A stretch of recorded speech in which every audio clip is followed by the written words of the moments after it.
పతాక స్థాయికి చేరిన ఇరాన్ ఇజ్రాయెల్ యుద్ధంలో అమెరికా కూడా జోక్యం చేసుకోనుందా?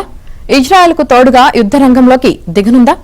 గడిచిన 24 గంటలుగా శరవేగంగా జరుగుతున్న పరిణామాలను చూస్తుంటే ఈ ప్రశ్నలకు అవుననే సమాధానమే వస్తుంది.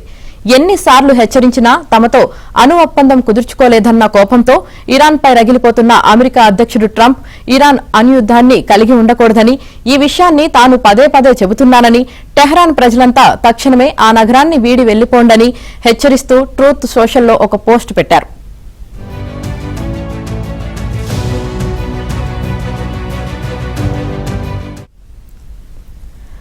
అనంతరం కెనడాలో జరుగుతున్న G7 సమావేశాన్ని వీడి అర్ధాంతరంగా అమెరికాకు పయనమయ్యారు.